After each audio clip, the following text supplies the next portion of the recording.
Guess what? It's not just me this week. I brought a friend. In fact, it's my best friend, my wife, the love of my life, Miss Lala. And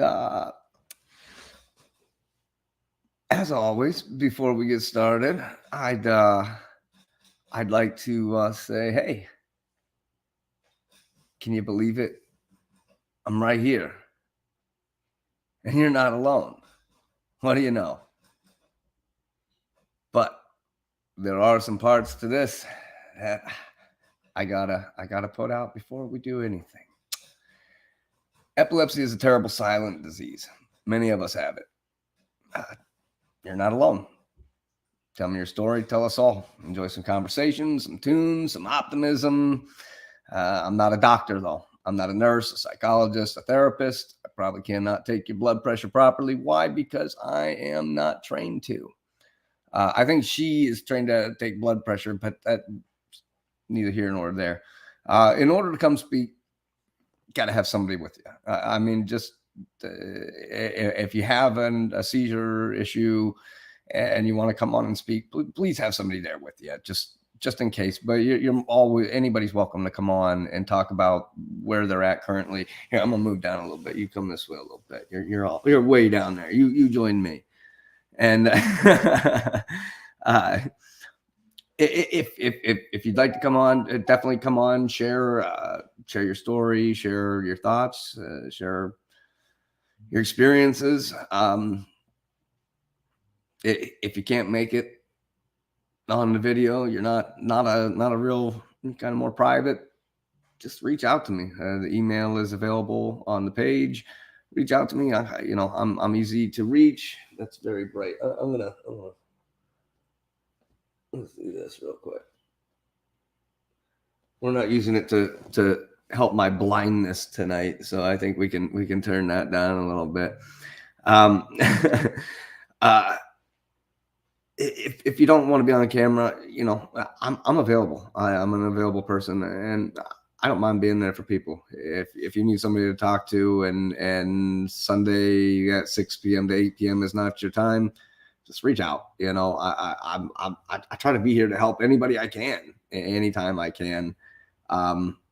So if you want to talk and you have a topic that you want to bring up that you think I haven't covered, that you think I could cover better, just email me and we can move forward. We can do it on a different day, do it on a Wednesday, do it on a Thursday. I don't know, whatever works for you. But whatever makes anybody feel comfortable. There is a delay. If something happens, there is a delay. We'll just stop the stream. We'll see it before everybody else does. We'll stop the stream. So if you try anything crazy, it won't work. Is that a guitar I'm hearing? Yeah, just ignore it. I'll try. I was imagining it though. Like, as long as you hear it too. Yeah. Regardless, if you try anything crazy, we'll stop the stream. So don't waste your time or your life. Besides that, this is my Lala. Get out of the way. It's my turn to talk. And unfortunately for her, in order to be in love with me, you have to be able to deal with my disabilities. Which one are we talking about? That's why I put an S on there. I made it plural. I made sure to make it plural for reference. Regardless, she's seen a lot. She's been through a lot. She's had her life interfered with as much as mine. I mean, it affects her kids as much as it affects mine because they're our kids. And it's our life. And it's our problem. Unfortunately, it becomes an our problem. I don't even want it to be a me problem, let alone a her problem. But it's an our problem. And the difference is I look at it from a different perspective. I deal with it So what I perceive as the problem is far different, because I'm looking at the actual problem and trying to deal with it internally, where for Laura it's a problem that happens to me, which she has to deal with externally, and it takes a lot of toll. It takes a lot of toll on her as much as it does me, especially when certain parts about how I act and such determines the way that my children feel and act and get through their day. And I know it's tough on them. They see a lot. They see a lot. They put up with a lot. They deal with a lot. And I try to keep them away from it as much as I can. I try. But unfortunately, they live here. We're not a broken family. We've been together for 16 years now. And for 15 of it, Lala's been the person who has been there for me. Because when I originally found out that I had epilepsy, the first time I had a seizure, I didn't even know. I probably would have never have known, because I always just thought it was hangovers, like I'd be drinking and then I'd wake up the next day and feel awful and just be like, oh, there's something wrong, man. I can't handle that. I shouldn't have drank so much. Other times I'd drink that same amount and not have that same hangover. And I never understood why. Well, unfortunately, Lala was the one that was there when I had the first grand mal seizure. And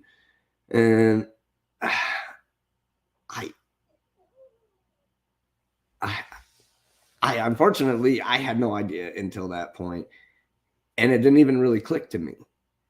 It didn't really register to me at that point. I couldn't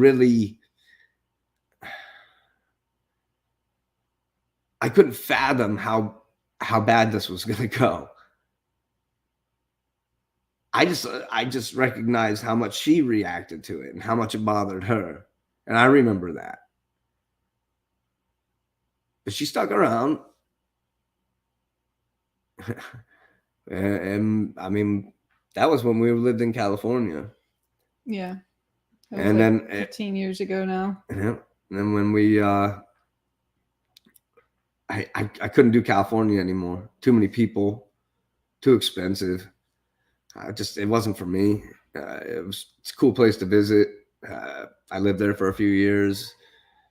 I was ready to go, and so we dipset. We jumped in my Jeep and we took off. Yep. And I didn't have another seizure again for a few years, but we lived in Boston at that point. And that's when I started. When we were in California, they sent me to a bunch of doctors in California that were with UCLA and Cal State. Was it Cal State? No, it was. It was just a radiology office, I think, out of. It was with one of the schools. Yeah, it was with one of the schools. That's all I remember. One of the schools was whoever was taking care of me out there.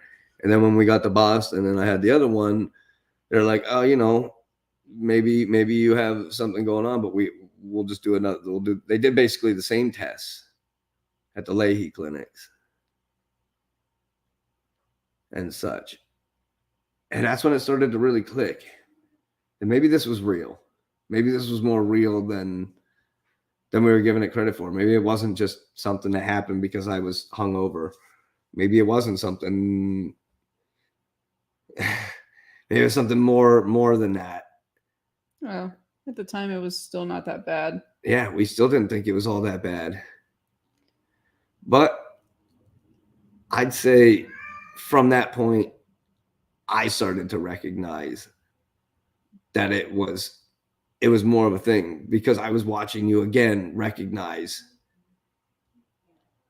what was happening to me. You seemed to react differently than I did. I seemed to, like so many things in life, just pretend it wasn't happening. Well, and try and step over the problem and pretend the problem wasn't there. Well, it wasn't really a problem at the time. There wasn't really much going on that it became a problem.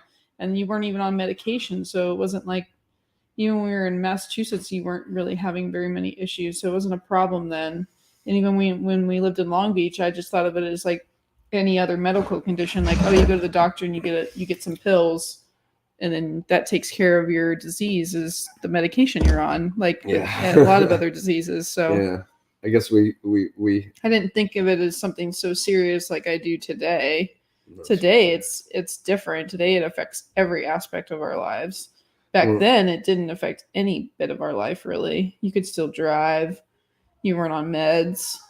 I didn't have to worry about sticking things up your butt. Like, I didn't worry about social situations. But now it's different. Now it's like I worry a lot, and that's changed. But I'm hoping we can get back to a state of less worry. Yeah. Well, how about this? When you tell me about how you felt the first time you saw me have a seizure. What was that like to experience seeing that the first time? I was really, I don't know, it just almost seemed almost like instinct. Like I already knew what it was, even though I never had seen a seizure before. I remember like being in health class, and our health teacher would talk to us about like different medical conditions. And he said, yeah, this one time this kid, he was out in this house hanging out with these other guys, and he got hit in the back of the head. And then he came into class, and he had a seizure right there in our classroom. He fell down on the floor. He had a grand mal seizure. And I was like, wow, that's crazy, like, seizure. Wow. Didn't think much over it, but they're like, yeah, that kid, he has epilepsy, and he has a lot of seizures, I guess, now. And I never really thought much of it after that. But then, I mean, when I saw you have a seizure, I was like, oh, well, that's a seizure. It wasn't like, oh, what's happening right now? What could this be? It was like, I knew what it was. I knew it was a seizure. So I called 911. And when 911 got there, did they like make you feel calm, or did they explained to me like what was going on, because you like stood up and you were like trying to like grab things and like the same stuff that you do now. That's just like normal, but I'm like, what, like, I don't know what's going on. Like, what is he doing? Well, Like, explain what happened. Explain what I did. Explain what had happened. We were in bed and you woke up and you went into the bathroom, and like you fell over in the bathroom, and I heard you fall, and I stood up and walked into the bathroom and saw you seizing on the bathroom floor. And so I just picked up my phone and called 911, and they showed up and were explaining to me what was going on, because they're like, has he ever had a seizure before? I was like, is he an epileptic? I was like, no, never seen him have a seizure before. I don't know if he's epileptic. I don't believe he is. Point, I'd never known. And they're like, okay, well, we're going to take him to the hospital. Like, has he hit his head? They're like going, like, is he diabetic? Like, no. And then like all answers are no, because, at the time we were probably only been together like maybe a year and a half, maybe less than that. Yeah, probably about a year. So, and you were drinking a lot at the time. So when I showed up to the hospital, they're like, yeah, it was probably a drinking induced seizure. Like, you came off of alcohol too fast. Yeah. And that's what they had explained to me, is like, if people come off of alcohol too quickly, they can have seizures. And so I was like, okay, well, that makes sense, Yeah. He drinks a lot. And then they sent you to... I was in college at the time. They're like, follow up with your primary care physician. So you were seeing that really bad doctor down in Long Beach, and that older, like, hippie dude. Yeah. And he's like, well, you got to start taking a pill now.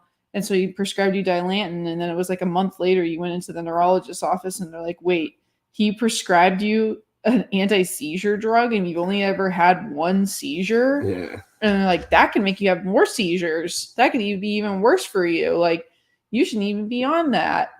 And so they immediately took me off. They immediately made you stop taking it. And so I was like, wow, that's scary. I remember just like going to appointments and stuff and sitting in the parking lot, because you weren't able to drive then, because in California, they took my license at the hospital. Yeah, like they confiscated my license and sent something over to the DMV right there at the hospital. And so I had to drive you around for like 6 months, and you were pissed the whole time. You were so mad.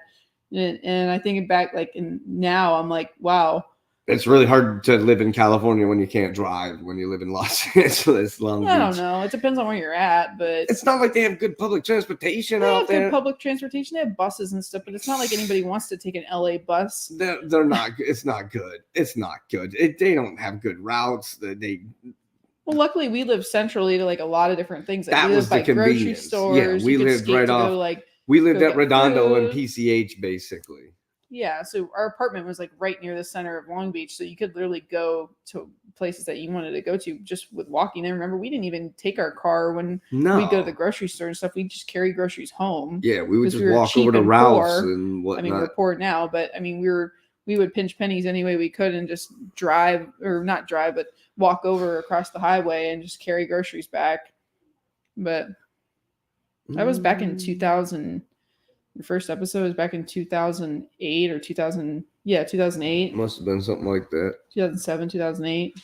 No, it must have been after. No, it was 2008. Are you sure? It seems like it would have been after that. No, because I met you in like the end of 2007 because I had just graduated from high school. Yeah, but I went to college for 07. Yeah, but I was 06, 07, I was in Vermont. I don't know. I met you at the end of 07. I would have said 09. I would have said 09. No, because we moved to Massachusetts in 09. I have pay stubs from the golf course in 09. So that doesn't even make sense. Your timeline's off. But anywho, yeah, it was back in 2008 that he had his first episode. I'm in a research study right now for memory loss for traumatic brain injury. Which is ironic because that was when Obama was president. And then recently, like when you had your episode and then the paramedics came, they ask you orientation questions when they show up. And they're like, hey, what's your name? Like, what's her name? Who's the president? And you said Obama. Oh, that's right. Like just recently, I was like, well, that's kind of ironic because you had your first episode when Obama was president.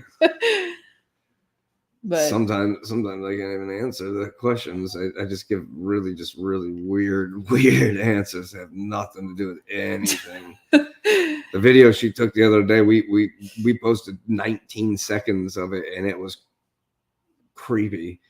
Yeah, and that was creepy enough. I'm telling you, I couldn't have shown the 10 minutes. It was too much. Yeah, I hope that never happens again. That was really weird episode. That was a unique one. That was the evening time. Okay, so normally he only has seizures in the morning. I mean, his first seizure was in the morning. So, I mean, like it seemed to be a pattern up until recently that you were only having seizures in the morning. So when you had that one, like it wasn't until I was like trying to come out of REM sleep.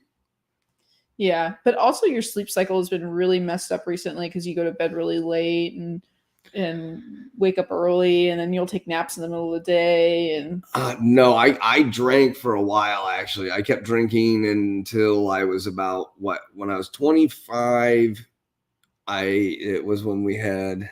I mean, you're a heavy drinker. I couldn't even keep up with you. Yeah, I'm not a very big guy, so it would surprise people when they'd see me polish off a bottle of scotch every day, and it was bad. I was getting bad, and then like it was like a year into Malachi being alive, and I almost went to jail. So I decided that it was.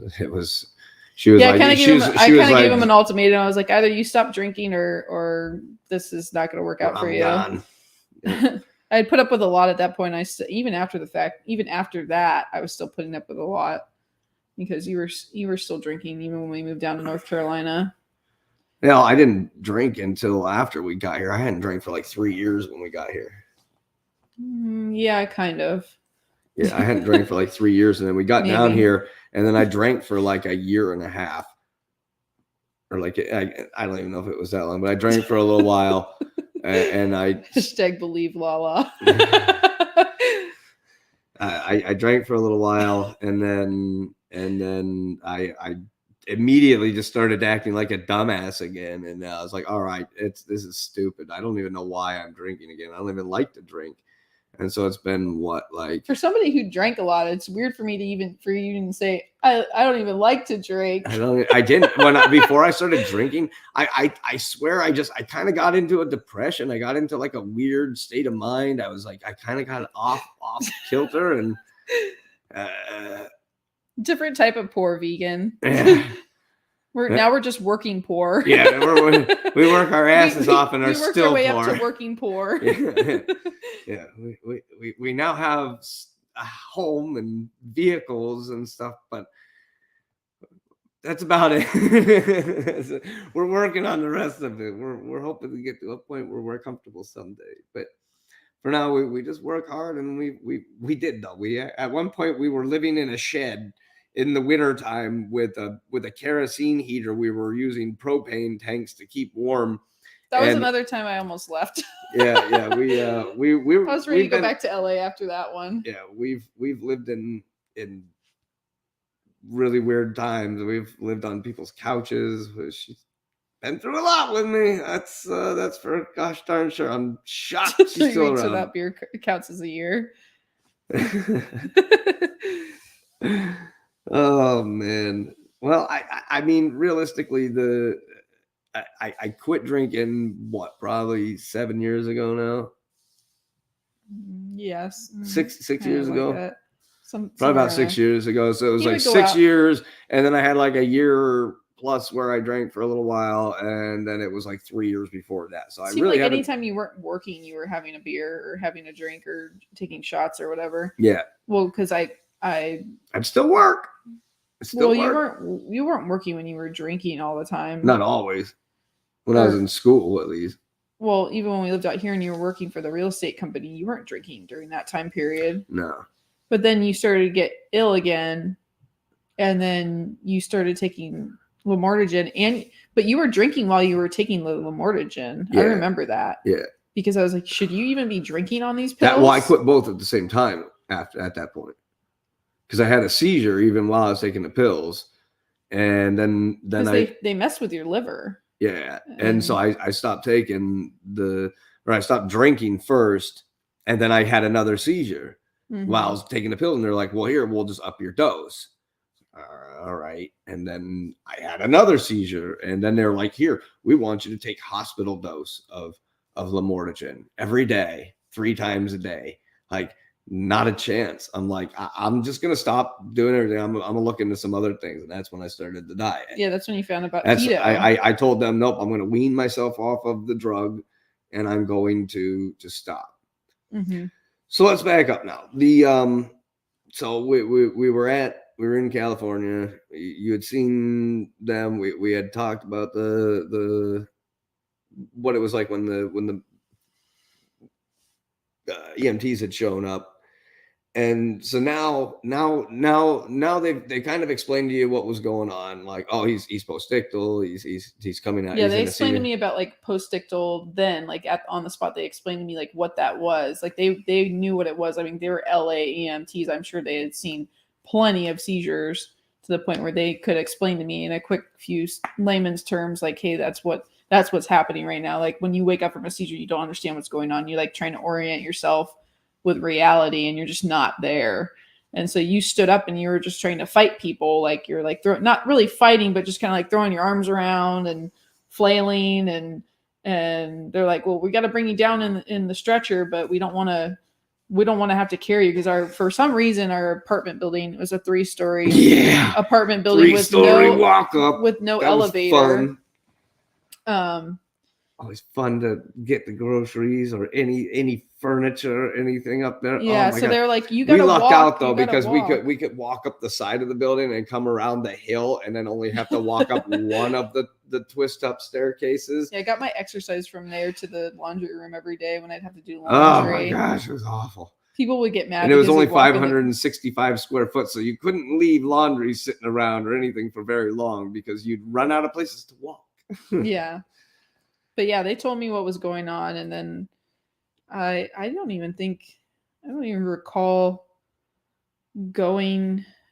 I mean, I didn't go with you to the hospital. I just went behind the ambulance. and they did a scan on your brain, said your brain was fine. Yeah, so and they didn't see anything. That was the first time they said, no, I don't see any I remember that tumors, no because wrinkles, nothing like that. Like, when we were at the community hospital of Long Beach, which is now the homeless shelter of Long Beach, yeah. where my sister worked, ironically, and now it's a homeless shelter. Which set up really well for it, though.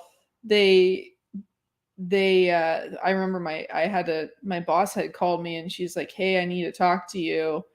And like I ended up getting fired from my job like shortly after that, like at the golf course. Oh yeah. And I remember that because I was talking to her on the payphone at the back when they still had payphones. I was on the payphone at the hospital and I had to call her and I was like, hey, like I can't even come in right now. Like my boyfriend at the time is having this, has had a seizure. So I'm at the hospital and yeah, so I remember that everybody was really nice, and I just remember you coming out of it just being like silly and like being a stupor. And yeah, I didn't know how to react. I didn't know what it was. I didn't understand what had happened. I just thought you were mad. Yeah, I was angry, which is very common for me after a seizure. Yeah, you were mad, and you were even more mad when they told you that you weren't allowed to drive. Yeah, I flipped out. I was not happy about that. Like, we need your license. Like, I'm like, what? Yeah, we got to take your driver's license. I said, for what? They said, well, when you have a seizure, you have to go 6 months. And not only that, after the 6 months, then you have to retake your driver's test. Yeah, in California, it's really strict. They make it a pain in the ass. In North Carolina, it's not like that. You have to forfeit your license. Like, you're supposed to go to the DMV and turn in your license. But, I mean, you've never done that. So I'm not going to either. But I just don't drive. Yeah, we just make the conscious decision to not drive and then abide by the timeline, like of 6 months, like whatever the timeline is. Like, okay, it's been 6 months since his last seizure. Technically, he's allowed to drive. Like, how comfortable do you feel with driving? Do you feel like you could drive a car? Like, yes or no? You know? Well, this time it's been no. Yeah, I think your last spurt of like no seizure was like 3 months but now it's just been. Well, I went 30 days at one time, just like a couple months ago. I went like 30 days, and that was like the longest I've gone in months. Yeah, it's weird now to think about that, but because it used to be 1 or 2 a year. 1 or 2 a year, even at the worst. A week and a day. And now it's like, yeah, it has. And then I've had a bunch of partials in between then. So I just haven't had any grand moles, a tonic colonic. And we say tonic colonics, but they say that the partials aren't really much of anything. But at the same time, I have more and more of them every time I have grand mal seizures. And they usually lead into. Yeah, when I start having the smaller seizures, it's like, that's how we know, like, I better take freaking emergency meds. That's like my aura. I like to have like a small, simple partial seizure where I'll just kind of slip off and kind of just. I remember at the time I was like, okay, well, I'm going to go into like I'd already planned on going into nursing school. Yeah. And so I felt almost like more motivated. Like, okay, well, I'm going to go to nursing school even more now because I understand epilepsy and. Yeah. Yeah, it doesn't work. I don't have your anger, so I don't really understand how you get angry in the sense that you do. But it's also at the same time, it's usually not that's not how I usually act. I'm usually just high spirited and goofy and trying to have fun and just want to play. And well, when I've talked to doctors, they say like that portion of your brain, like where you're creating those emotions and stuff, is not correlated to your epilepsy. They may seem like they're together as one, but they're not. Those are two different, like, separate things. Your mental disorder and your epilepsy are not correlated, because your epilepsy was brought on by possibly by traumatic brain injury is what we're starting drinking. To recognize. Yeah. Drinking well, the drinking is possible, but at the same time, it's like I haven't drank in many years, and it's gotten worse. So yeah. I don't see the correlation anymore. I don't know. When you used to drink, people would be like, yeah, he's fine. He can have a drink. And I remember some of your friends would even, they would even support you in drinking. And I would get really frustrated because I'm like, okay, well, do you want to deal with him in 2 weeks when he has a seizure? Because it's going to be clockwork. Like, he's going to end up having a seizure if he drinks alcohol. And I remember that one time you were with your friend out in Fayetteville, and and went bowling, and they're like, you were drinking in the parking lot. I was like, I was so mad. I was like, why? Like, you're gonna end up having, oh, I'll be fine. It was literally like 2 weeks later, you had a seizure. And I was like, I told you you're gonna have a seizure. It sets me in motion. I always say, like, when I hit problems, they compound. Like, they start out as one little problem, and then it turns into another one, and then into another one, and just until suddenly I have a whole bunch of other problems, and I can't fix one because I have to fix the other ones first. And I mean, every time I have a seizure, I tense up. It locks all my muscles and joints up, and I go crazy, and it locks my neck and shoulder up, and it pulls my shoulder blade over. I tense up so much it pulls my ribs away from like my spine. So like you can feel where my spine twists, and it pulls itself out of place, like, and it's very painful. And so I have to, we've tried a couple of chiropractors around here, but they haven't really been very helpful. So I've had to find my own ways to get myself to realign. Like, I have the inversion table. I'll have Laura literally stand on me, and I'll push myself into door frames and push myself back into door frames until we hear. It sounds like lobster rubber bands snapping some of these times. It's so painful, but it pushes me back into place, and I can never even get back to normal me until I get my body back into place. And so, like, the entire time my body feels weird, it's just compounding the situation. It's always something else. It's always more than just epilepsy. Obama made everyone sick. I was that was a weird time for me, because I was in school for business, and they told us, oh, there's a government grant, and if you have a business, you'll be able to get up to $500,000 to help you open a small business. And I was like, oh, well, that's awesome. I'm gonna be done with school. I'm gonna apply for this grant. I was working for the Bennington Rutland Occupational Council in Rutland, Vermont, as a small business management operator and marketing person, and I was like, oh, this is gonna be really cool. I'll be able to open a small business with this grant. I'll take this information and all these things that I've just learned, and take this information I learned from my boss, and I'm going to go apply for one of those grants, because I was helping people get grants and stuff while I was working at the Opportunity Council. So I was like, oh, well, that's really cool. I'm like, this is going to be great. I can get up to $500,000. I'm going to buy heavy equipment. I'm going to buy some land to put it on. I'm going to build a commercial building, and then they're going to let me write it off. That's awesome. Nope. You know who got those grants? A whole bunch of people that already had money. Is the stipulations were like, your business has to be a small business, you had to have less than 500 people and stuff like that. Like, oh, or maybe it was 100. I don't know. Regardless, it was like they just picked big corporations, and they even picked ones that they'd be like, oh, this side business of ours only has a couple hundred people, so they get it. They're not. They're different. They're different.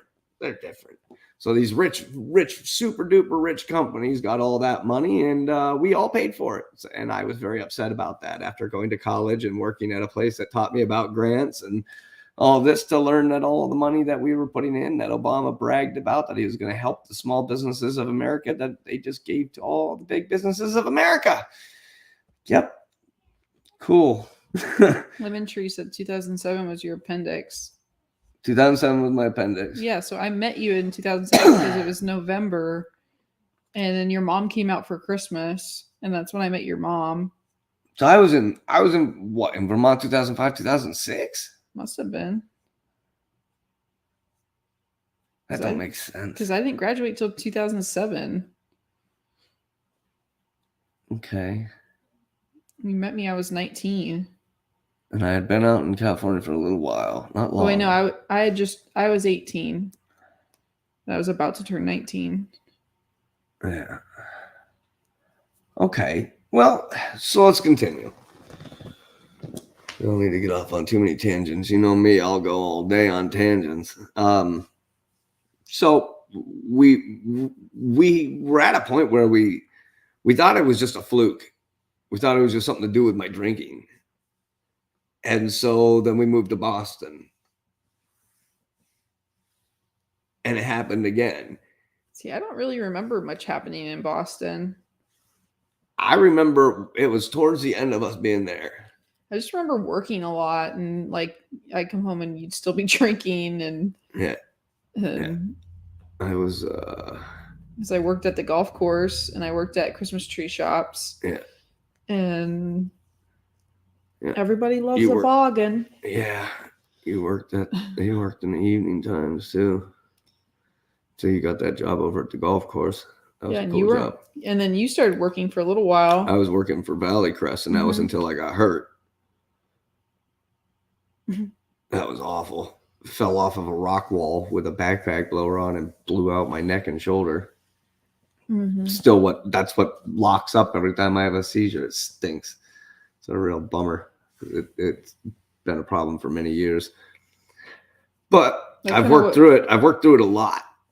Then that kind of triggered like you starting your own business. Like, dang, Valley Crest made lots of money. Yeah, I was like, I was doing people. Yeah, like I was doing whole communities, plowing whole communities and doing yard cleanups and mowing and all this stuff. And we were able to, we did 150 some houses in a day between like there were 7 of us main guys, and then they'd bring us 36 day guys every day. And I mean, we would clean all those properties up. We'd do 150 houses the one day, and like whatever I can't remember what the remainder amount was, but it was 150 the first day and whatever the rest for the next day.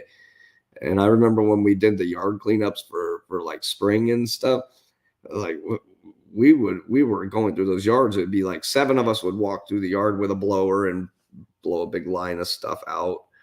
And then one guy would sit at the end with a big fan, and he'd blow it up to the front, and there was a vacuum on the back of the truck, and it would just suck all the stuff into the back of the truck. So none of us ever had to use a rake or any of that stuff. It all happened so fast. You'd clear out a yard, and in 5 minutes, it would look perfect. And so we were just flying through those places. And that's when I had that rock wall fall out from behind me, and then I couldn't work, and they told me I had to go on disability.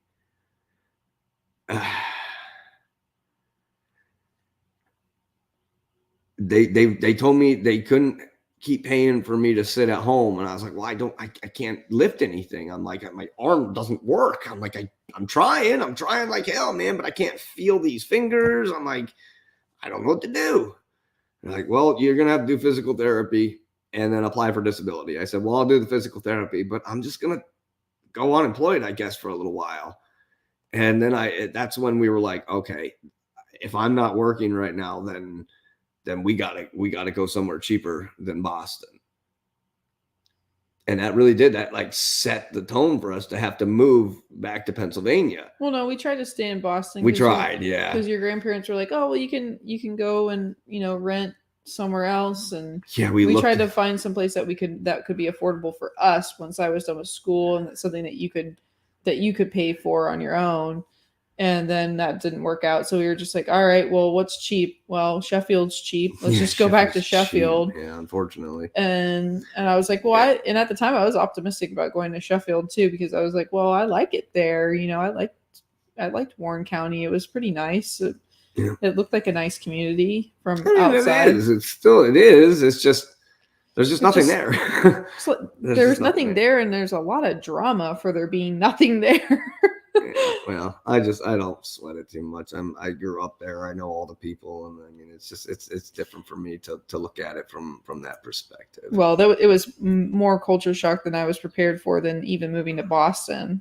Because when we lived in Boston, I felt like I fit in, because I would talk to people and they'd be like, "Oh, you're from LA," and I'd be like, "Yeah, I'm from Los Angeles," and they'd be like, "Oh, that's cool," and it was like we could kind of like compare cities. Yeah. But when I lived in Warren, it was like, well, you're like the black sheep, who are you? Why would you even want to come here? Sort of idea. You shouldn't live here. And I'm like, well, can anybody live here? Like, well, not everybody wants to live here, like, and even your cousin at the time, she's like, are you sure you want to live in Sheffield? I'm like, yeah.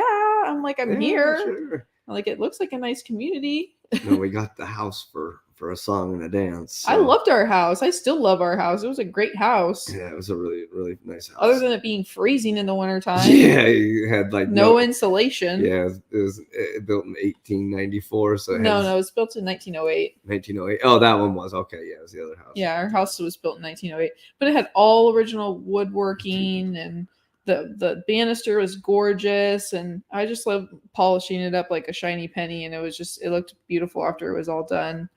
But unfortunately, when we moved to Sheffield, is like when you started having more seizures. Like you were. I just want to say, hey man, I appreciate that, and I'm glad that you are here with us today, my friend. I'm very glad to see this. I'm reading LSP's comment here, and that's the thing. It's tough if you're willing to work, you can overcome anything. And I try to explain that to people. That's it. I've been overcoming this crap for years. I've been digging my heels into the ground and just pushing through the BS for many, many years. And luckily I've had Lala here by my side, because I don't know if I'd even be here still if it wasn't for her. I mean, just true honesty. There's probably 3 different situations where if Laura wouldn't have been there, I'd be dead. I'd probably just be dead right now. I mean, realistically, not being hyperbolic. Truly, I'd be dead. Yeah, that's right. I'm a hero. I'm just kidding. You are though. You are my hero. I can be your hero, babe. The heart problems had more to do with the medications and the drinking, it turned out, because my heart and blood pressure and oxygen levels and lung capacity and all this stuff apparently are fantastic. I have good, sometimes my liver enzymes get weird, but my kidneys always seem to be fine now after all those troubles I had. I almost died from that Topamax. I mean, that was bad. That was bad. And the, I just look back on all this. It was usually something else that caused the heart problems, because once I got myself back into good shape and stopped drinking and stopped not taking care of myself and eating a better You're young diet, enough that those type of problems were reversible. Yes, I think that's what it was. And I'm 37 now, so I mean it's different, but you don't really have any other comorbidities. Like you don't have a heart problem. Yeah. Now that I know of, unless they're not catching something. But hey, Lips, good to see you. Yeah, how's it going? Little less musical on nights like this, but glad to see you. I mean, I could sit here and serenade you. I wish. I try to get her to sing all the time. We go into all these karaoke's. I'm like, come over here, come do a duet with me. No, not tonight. And then she goes, and I call her the light switch, because I have a sleep disorder and can't fall asleep at night. And her, I think I'm feeling a little tired. I'm going to sit here for a second. Gone. Good night. Sleep tight. Good to see you, sweetie. Yeah, well, when you have a lot of stress and she works a full-time job, takes care of our kids, takes care of our home, takes care of me. I'm the biggest piece of crap kid we have. So hey, Lips. Oh man. Sometimes I can't have insomnia though. I'll have moments when I can't fall asleep. Yeah, I'm a chronic insomniac too. It's a rough. I had the issue when I was in high school, like when I was in hitting puberty. I had a lot of problems falling asleep during that time period. Yeah. So I remember my mom being like, "You got to take melatonin," and I'm like, "What?" And now I know that doesn't even work. So all that stuff was pointless. But yeah, I've had issues with spurts of being an insomniac, so I know what it feels like. It's very miserable. Yeah, I don't know. I just have a problem keeping a consistent sleep habit. Like I'll fall asleep at 3 o'clock one night, and I'll fall asleep at 10 o'clock the next night, but then I'll be awake at 5:30, and then I'll be awake until 4 in the morning, even though I was up at 5, and then I'll wake back up at 9:30, and I'm up, and then I fall asleep at 11 the next day, but then I'm back up at 5 o'clock again. Yeah. I mean, I can't sleep. I've never been able to sleep, and the medicine doesn't help. I don't know. When you're working, you sleep just fine. Like when I'm working, doing a lot of strenuous work, like when you're doing contracting and stuff, the you'll come home one and you'll fall asleep before I do. Yeah, it's literally when I'm not working, I have trouble sleeping. But I'm a contractor and I own my own business, and nobody does the work for me. So when I show up, it's either work a 10-hour day and work every moment of that day until I'm absolutely exhausted, or we don't pay bills. I mean, so that's we don't make my truck payment. You know, it's like it's different now. But now, luckily, Laura's our breadwinner now. I mean, my mom always used to fall asleep pretty easily. My dad sleeps just fine. I mean, nobody in my house really ever had like a real sleeping problem. So I think that's just on you. I mean, one of our boys, he seems to be starting to have issues with hyperactivity and not being able to fall asleep. But I don't know if that's just like hormonally related, or just not wearing himself out enough during the day to the point where he can't fall asleep at night. Yeah, because usually, I mean, I don't really have much of a shut-off switch. I have a exhaust myself switch. I have to exhaust myself to be able to really fall asleep and get a good night's sleep and feel comfortable after that night's sleep. I have to be exhausted. So if I go to work and I don't work enough that day, I'll go and skateboard for 4.5 hours, and not like kind of skateboard for 4.5 hours as I stop here and there to take breaks. No, I like forget to drink water and stuff for 4.5 hours sometimes. Like I strain myself to a point where it makes me feel good. That's my medicine. That's the only medicine that's ever worked for me. Yeah, and lots of weed too. See, I think a little green. when I was partaking in it, it had the opposite effect. Like over time, like it used to help with my anxiety. Then over time, it stopped helping me with that anxiety. It made me more anxious. Yeah. And then like it used to help me fall asleep. And then if I wasn't burning, I would have to smoke to fall asleep and stuff. Like I got sick of those like weird feelings. So I gave up on all of it. Yeah. I think it's easier just get rid of all of it. I mean, if I had epilepsy, I probably would still, but honestly, right? Yeah. And just exercise in general, I think helps anybody. I think if you're not getting enough exercise, that's been my problem recently. I need to exercise more. And it doesn't even have to be like, it doesn't mean you have to go to the gym and lift weights and run yourself to death. Sweat. You just have to just get yourself worked. Go take a walk around your neighborhood. I mean, well, I've been trying to walk fast enough to get your breath to go faster than your normal breathing. I try to beat like my walk time. Like if it normally takes me like 40 minutes to walk around the neighborhood, I'll be like, all right, I'll try to make it in 30 minutes, you know? Yeah, for sure. When I was in college, I did a lot of walking, like to and from class and stuff. So I feel like I miss out on some of those like times when I used to walk a lot, and I don't think about that. So now I just sit at a computer all day and go to and from, from the house and to pick up the kids. But I mean, walking always helps. I like walking the dogs at nighttime. That's always a good way to relax or to not to clear my head. Yeah, clear your head of all the crap that I've put you through. Even though Fiona's a pain to walk. Wiley's relaxing, and our neighborhood's pretty nice, so yeah, we always get good star views. Not a lot of light pollution. So it was crazy when we got down to Pennsylvania because, like you said, we still didn't really take it all that serious. I didn't think of it that bad. I didn't. We didn't. It was starting to. They told me I was epileptic at that point. Well, that means you're an epileptic now because you've had more than one seizure. Like, oh, okay, so I'm epileptic. Weird. And so at that point, I still kind of only thought of seizures as being when I would have a grand mal seizure, when I was flopping on the floor and Right. Yeah. Yeah. At that point, that's all I thought of a seizure as. Yeah. Nobody had really explained to us about like having different types of seizures, and I never even looked Yeah, into it. nobody asked me if I was having partial seizures. And if they did, they would just go, "Hey, did you have any partial seizures?" I don't think so. Maybe. It's tough.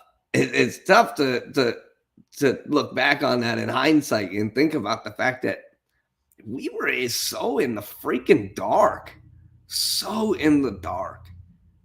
So then when we got to Pennsylvania and it started happening again, and they put me on the medicine, and it seemed like I was doing okay.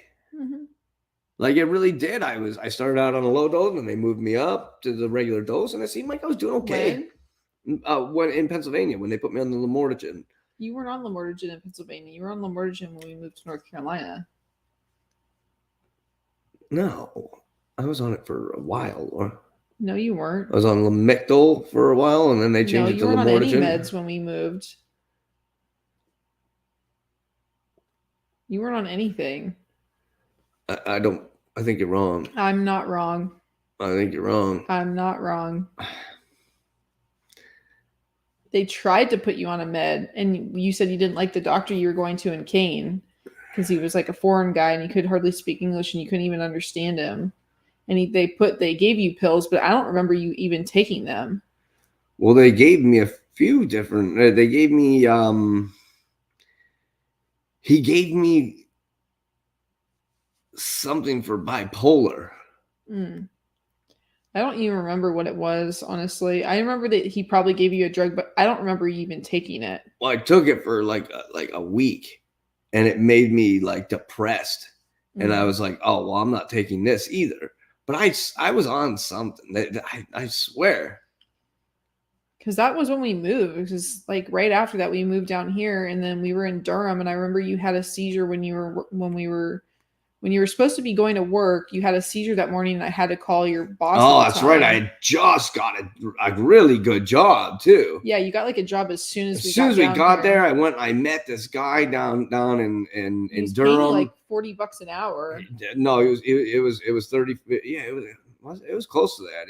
He was good money. He was paying me really good money because I showed up. I had my own stuff. I knew what I was doing, and when we talked, he's like, you know how to do this stuff? And I showed up on the first day and helped them build an entire stair set on a 2-story home on the an outdoor stair set. And after that, he's like, oh, okay. So you do know what you're doing. I don't have to, I could put you on a job. I'm like, I hope so. I've been doing this for my whole life, man. Like as a kid, I'm like, I promise you I can do it. So that was it. I remember that was our first experience at Duke emergency room, because we were sitting at the emergency room for I think like over 3 hours, and you still hadn't been seen, and we just left. Yeah, we left because it had been so long, and they were like, yeah, it might be another 3 hours till he gets back. And I'm like, well, what's the point at that point? Like, he needs to get a brain scan. It was my third day of work when we had to call him and say, sorry, I'm not going to make it today. I just had a seizure apparently. And that was scary because we weren't even moved yet. Like, we didn't even have our stuff set up. And at that point, he didn't know me from anybody. And so it was like, he's like, dude, I don't have time for this. He's like, I don't know what that means, but he's like, I'm gonna have to find somebody else. Sorry. I was like, shit, I went there with my job. Like, that was quick. Yeah, it was kind of embarrassing. Yeah, like it really stunk because I had done all that bragging about myself, went out, proved myself. And then you don't show up, and then I couldn't show up, and then I became that person that. How many times did people do that to me through the years? You know, I'm really good, and I'll be there on Monday, and nope. Yeah, Lamictal is a bipolar medication, but it also works for seizures Epilepsy, as well. Yeah, it's an anti-seizure medicine. We were literally just talking about it again at the doctor's office. Yeah, they were talking about trying it again. I said no. Yeah, Depakote's one too. Depakote is the one that I have some really well on. I did really well on the low dose Depakote, and my doctor my primary care physician explained it to us the other day in a manner that was far more effective in convincing me I should at least try the low dose again than anybody and any of the other doctors' offices have even come close to making me feel. I swear it's because my doctor, he's He's like he's like the handsome type, and he's got glasses, and he always has like slicked over hair and stuff. And I swear, I'm like you're going for the Clark Kent look. He's trying to look like Superman undercover. I swear to God, it's hilarious to me. I always he always looks like he's like ran a marathon or something, because he comes in, he's got these little curly hairs on the top of his head, and he's like kind of sweating at his brow. Like I remember the one time he came in, he's like I just had to do two colon, or not a colonoscopy, when you check. Oh, I had to do 2 prostate exams. No, it was worse than prostate exams. It was something else. I don't know. Anyway, he made a joke about it, but he was like sweating and like, and he always looks like he just ran a marathon or something. But he's really nice, and he really did. He broke it down to us just what was it, Wednesday when we went to the doctor. Monday we went to the doctor, and then he Wednesday said that we went he to had the he had gone to the hospital for post or pre-op surgery, and they wanted to give him something to relax, so they gave him a Xanax. And he asked Drew, he's like, how much of a Xanax do you think you can handle? And you said something, I can't remember what you said. I said, give me a third of a bar and I'm shut down. He said I don't drink, so give me a little piece of Xanax. That's the end of Drew. He said after that, he said, they gave me 0.2 of a Xanax and I stopped breathing. He's like, I stopped breathing right there on the table. They had to revive me. No, they gave him 2.5.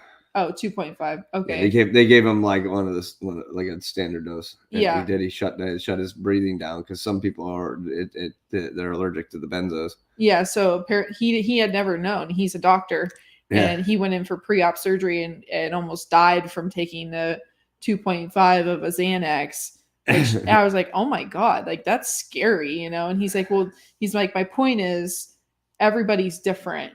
One thing that's good for somebody is not good for the other. Maybe your doctor said, hey, Depakote's good for you. You should take it at this dose. It doesn't mean they need to up you to 500 milligrams because that's what the book says. If you're doing fine at your 250 milligrams, then just keep taking it. There's no reason to up your dose. Yeah.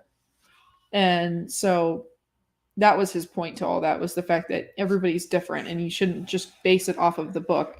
If you're doing well on something, you shouldn't change that. Yeah. That was essentially what he was getting at. And that's the first time anybody's made me feel convinced that was the right way to think about it in a while. Because I'm so anti pharmaceuticals at this point that I don't take Tylenol. I don't take ibuprofen.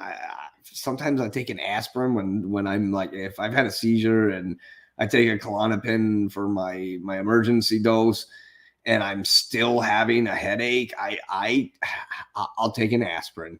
And I only take a baby aspirin. I don't even take a full aspirin. Sometimes I'll take an Excedrin, which is weird because I don't even like acetaminophen, but I'll take Excedrin, which is aspirin, acetaminophen, and caffeine.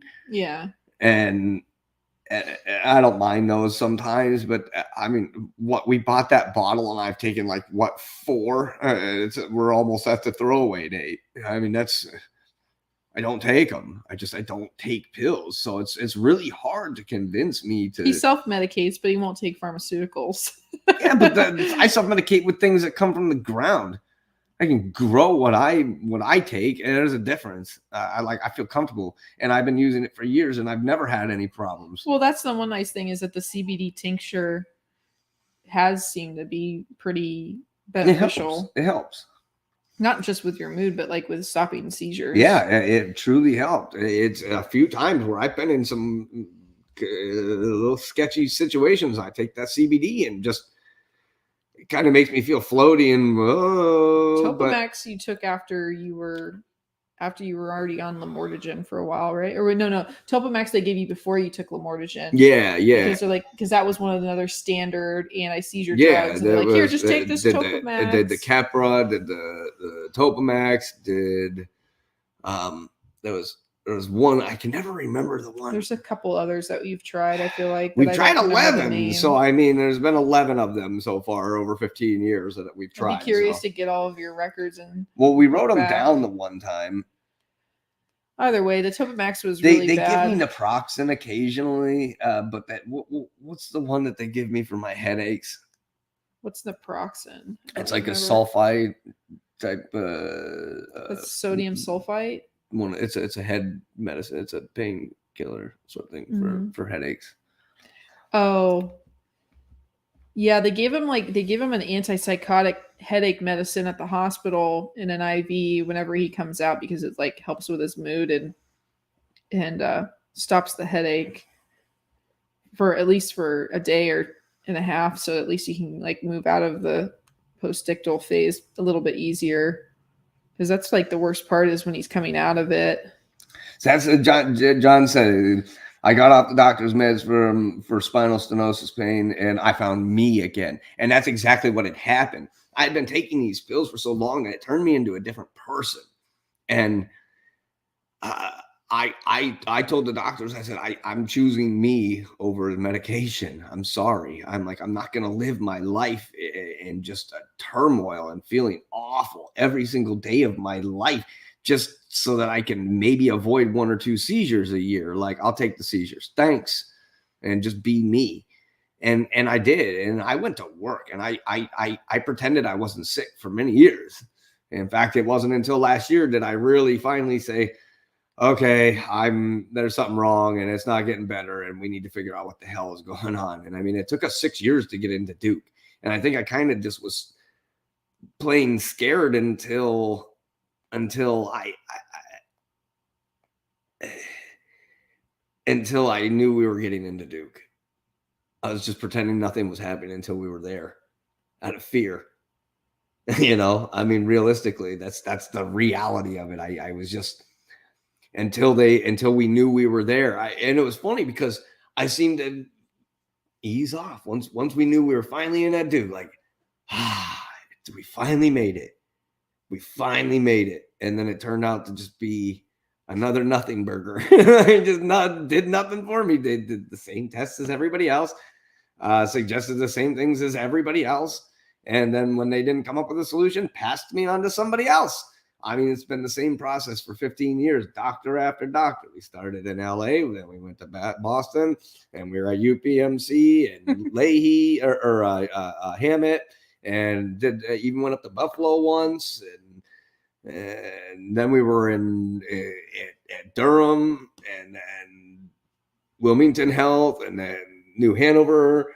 And now we're back at New Hanover. Well, the problem is like that nothing has changed between all those places. What do they do at each one of those places? They just give you an EEG and send you on your way. Yeah. Oh, we didn't find anything. Good luck. Like, well, we could have told you that because I've had like 6 of these now. I've had multiple take-home ones. I've been in the hospital for multiple days because they keep cameras on me. And every time I don't have grand malls consistently enough to just be like in there to have one. Like, it would be like, oh, if you sent me home with one of those helmets and showed her how to set it up and I just held on to it for a month or something until one night when we were like, oh, I'm probably going to have a seizure tonight. I feel weird tonight. And we just stick it on. Maybe then we might get lucky or something, but it was never going to happen. It's like a guessing game. Yeah. It's like a crapshoot. Like, you just tossing something down like, oh, maybe this is the time. And then they told us that at the very beginning, like, some people have to come back several times before they get all the imaging required to do brain surgery. And you're just too non-compliant, I think is what it came down to. They weren't used to somebody like you that was kind of like able-bodied and could think for themselves. Yeah. Yeah, they didn't like me in there. Yeah, the hospital didn't like the fact that he was chewing tobacco, and they told him, like, you can't have that in here, and I was like, okay. And then, like, he wasn't even smoking any weed at the time, obviously, because you're in the hospital. So we're like, okay, well, that might trigger a seizure, and then you weren't sleeping and the bed was uncomfortable and you just started getting pissed off the entire time. Yeah. And they're like, well, this doesn't seem to be working out. And it's like, okay, well, of course it's not working out. We're not coming to agreement on anything. So that's when we left. Yeah. And you didn't even end up having a seizure for like 4 weeks after that. So it was pretty much pointless anyway. It was only a couple of weeks, but yeah, it wasn't. It was a while before anything happened. All they saw were the bitemporal sharps, yeah. Which I guess aren't really even anything too Not bad. that big of a deal. They're Yeah. just normal little guys to the point where it's like not causing brain damage. Well, then you got to meet my cousin. They squished his skull on his way out of his mind, and they messed his brain up, so he had seizures all day. Yeah, I'm not a huge pusher of pills, but I mean, some people need them. Like, yeah, so there might not be other ways around it for some people. I mean, diet and exercise and marijuana. So let's get back to you now. So the when we were in Pennsylvania and we got to the point where we were like, all right, it started getting weird, but I'm trying to think, like, because the question that I had has already been answered, so I'm kind of trying to move on.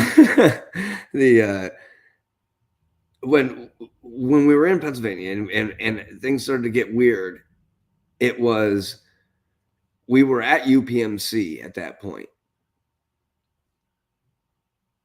And they were a little bit more on top of things because they were the brain experts. Well, we never actually got down to Pittsburgh. That was the next step, but we left before then. Well, we went down to Pittsburgh a couple times. No, we didn't. We never went down to Pittsburgh. We went to the doctor in Kane, and then after that we moved. And he was related to the UPMC network, but they weren't part. We never. It was a UPMC doctor that I went to, Laura. It doesn't matter where he's at. There's still a UPMC doctor. But you just said we went down to Pittsburgh twice. That never happened. We went to Pittsburgh. No, we didn't. No, we didn't. We did not go down to Pittsburgh. I'm not with you on that. And then we definitely went to Erie a few times. What was the doctor's name in Pittsburgh? Like I would remember that. Which hospital did we go to? To the main hospital. It was like, I'm trying to think of when it was.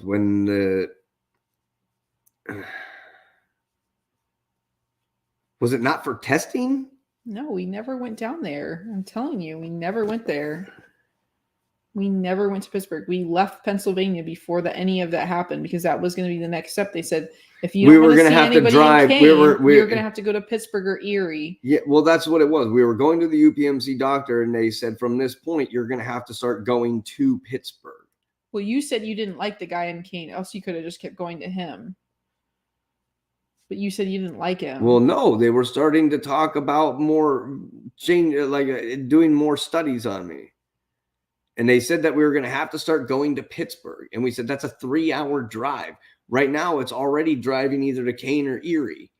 And so we're like, we have to decide, do we want to do that? Should we move down to Pittsburgh? And we were going down and hanging out with my cousin Jesse and trying to determine whether we were going to rent a place down in Pittsburgh. No, we went down to Pittsburgh to hang out and go skateboarding, but we never went down and like actively looking to move there. We went. Are you sure it's my memory that's bad? Sure, we did. We went down. We met up with your buddies down at the skate park, and we rented that van that one time, and we went and hung out at the skate park, and that was pretty much it. We went down. We did that twice.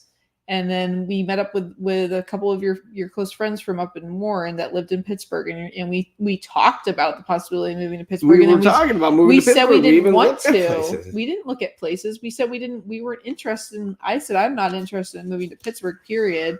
And you said no way. That was not. I don't remember that being the way at all. I don't understand you. How do you remember things so differently than me? No, I don't. I remember it just as it happened. I don't know what you're talking about. We didn't go down to Pittsburgh to go and live there. We talked about it in passing, but we never physically were like, yeah, let's go look at places. We never went and looked at a single house. I remember looking at places when we were staying at Jesse's. We went down and hung out with Jesse, but we weren't going and looking at houses. Okay. All right. Why are you arguing with me about something so minuscule? You're so weird. You're weird. Whatever. That's not what happened. You made that up in your head. I have like tics and twitches and stuff, but they're not always consistent. Like sometimes they're worse than others. Like when my epilepsy's being bad, they're like way worse. And then like some days they don't seem to happen at all. In the past, they didn't seem to happen much at all, and now they seem to happen way more freaking frequently, and it's embarrassing, honestly. Vision streetwear. Yeah, so then after that, it was like we wanted to move. Your mom was moving to. They lived in Morganton. She was going. We had already kind of known that they were going to Fayetteville, or she was already in Fayetteville at the time, or whatever. Or like, and then she had mentioned Wilmington, or not mentioned Wilmington, but she mentioned us coming down there, and I was like, well, let's just move down to North Carolina. And that was more or less just so we could be closer to any type of family, just because we had been. Your dad wasn't being very helpful at the time because he was sick too. He was sick, yeah. Him and I were both basically dying. And he died. He was sick, and then you were sick, and so I was like, well, we need to get closer to like actual doctors. And then everybody kept talking about Duke, and that's where we're like, okay, well, we'll move to we'll go to Raleigh, and that's a main city. Yeah, everybody kept telling us we had to get down to Duke. We had to get to Duke. I can continue to go to school in Raleigh, and you can go to Duke Hospital. And I was like, okay, well, that sounds like a good deal. And I looked it up, and I was like, well, there's tons of nursing schools. So, I mean, we'll just do that. Because at the time, I was still in school. Yeah. Then I got pregnant. Yeah. And then I was like, well, let's move because I don't want to continue to stay here. With another kid, yeah. Yeah, like we want more stuff. So, I mean, now... So we've kind of gone over a lot of the basic stuff, but now it's I kind of want to hear more on your perspective. Now things are starting to get a little bit more weird the last few years. Things have gotten worse, and little by little, things just seem to be just kind of this. Getting worse, and it's you who is dealing with it more than anybody, and you're the one who's here on the front lines seeing everything that I go through.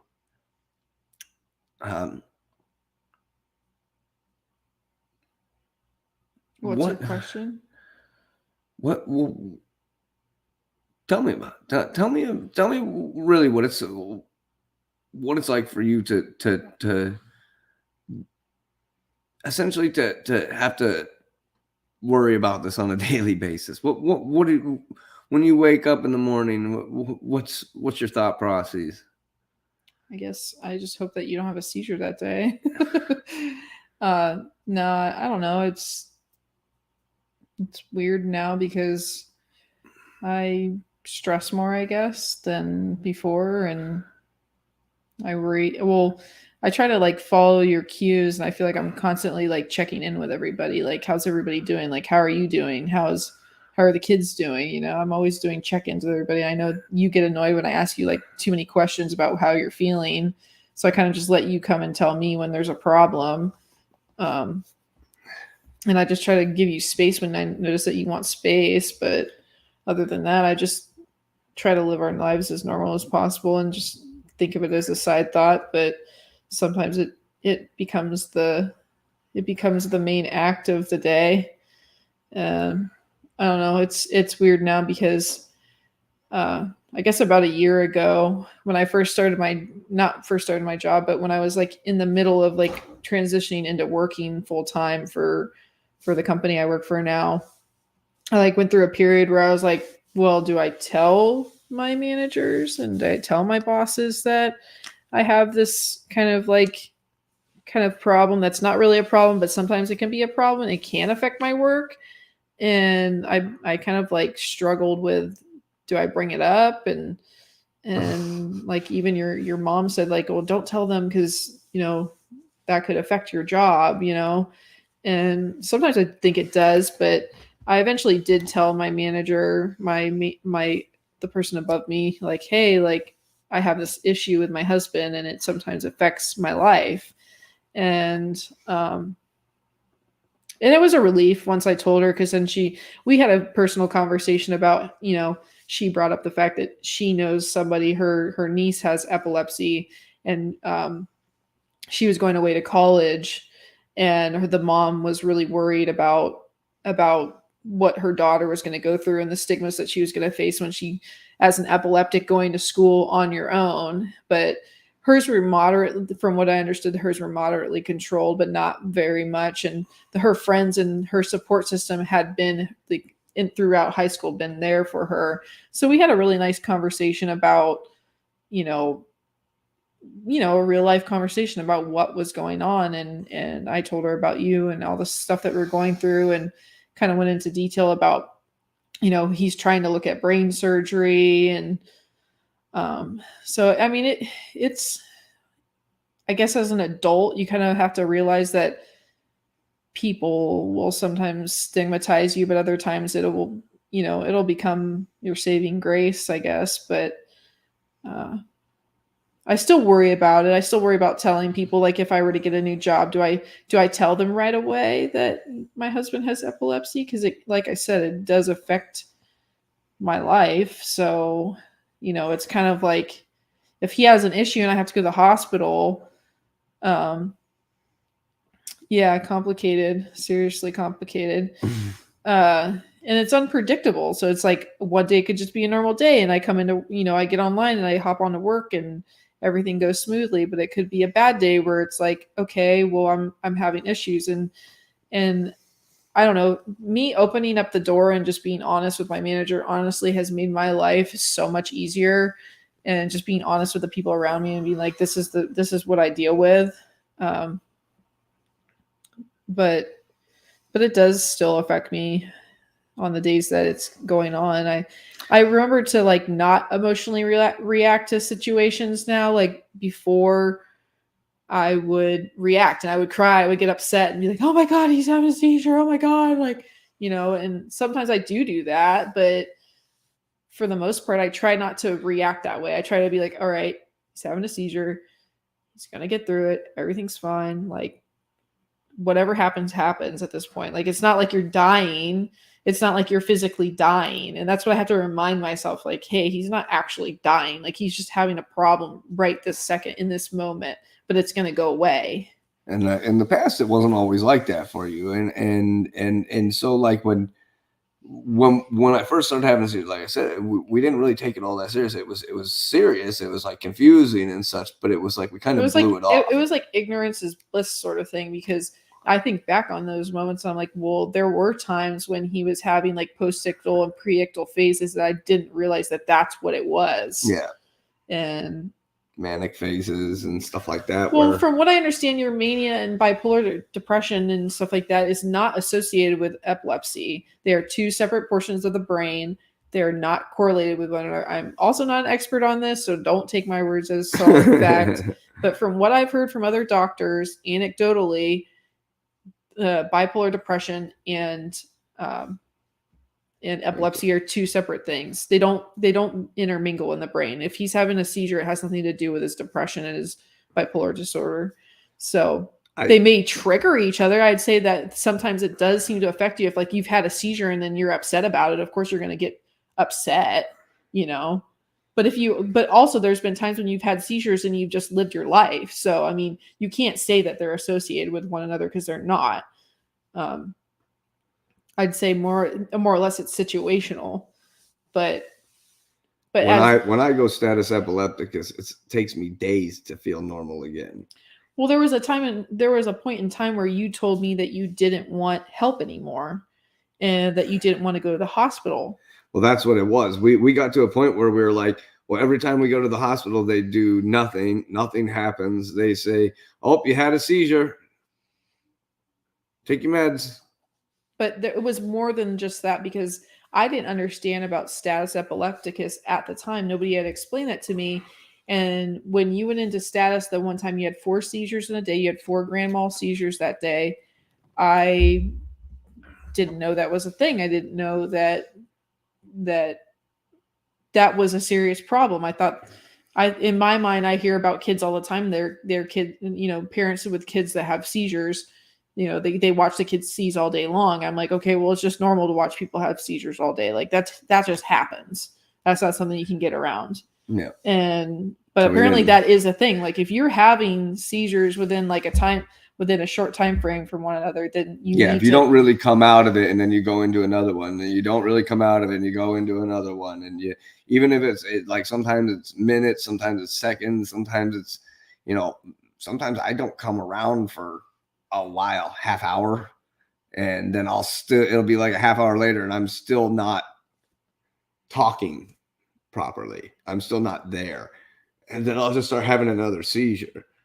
And it doesn't even have to last very long, 30 seconds, and stops for a little while. I don't come out of it. I'm just laying there kind of out of it.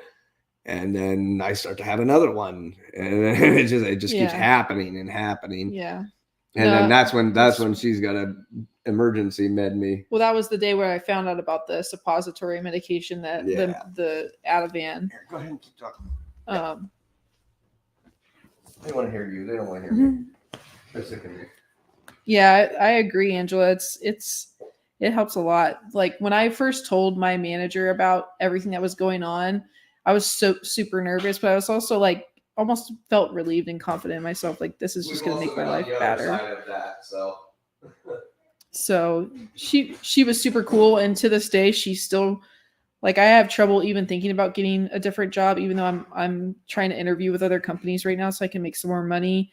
I kind of get nervous about the thought of leaving because I love my line manager so much, and she's just been so helpful and really been like seriously been my advocate, because even when I've had like internal problems at work and stuff, she's always gone to bat for me.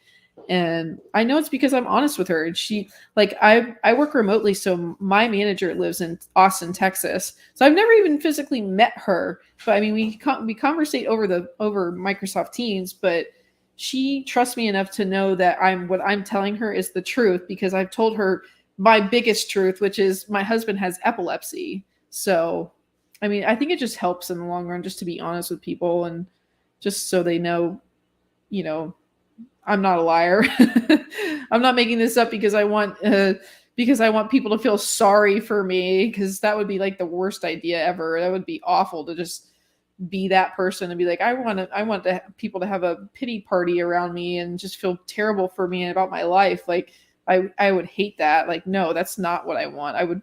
I'd rather just be, because when I show up to work, even as a teenager, I try to do my best job. So, but yeah, even though there were moments when I did get fired from jobs as a teenager, but now as an adult, I'm in my 30s. I don't play that game anymore. I'm adulting full time, so I got a husband to take care of and 2 kids, so there's a lot more at stake now than just being a teen and running around gallivanting all the time. But yeah, it's been interesting. It's been interesting past year. So, but like I said, once I told my manager what had been going on and stuff, then I started opening up to my coworkers and letting them know what was going on. And they were always super helpful. I had one coworker, I'd tell her, like, I have to go to the hospital, or even if I told her like I was sick or something, she's like, do you want me to come by and drop you off some food, or, and just people put themselves out there just to be nice. But I'm like, oh, no, it's okay. I got it. Like, I'll make it. I get through everything. Yeah. I don't want to get fired. No, that would be terrible. No, I've worked really hard. I have my bachelor's degree in clinical research. So I work as a contracted employee for big pharma companies. So she's big pharma. She really does work for all those terrible, horrible big pharma places.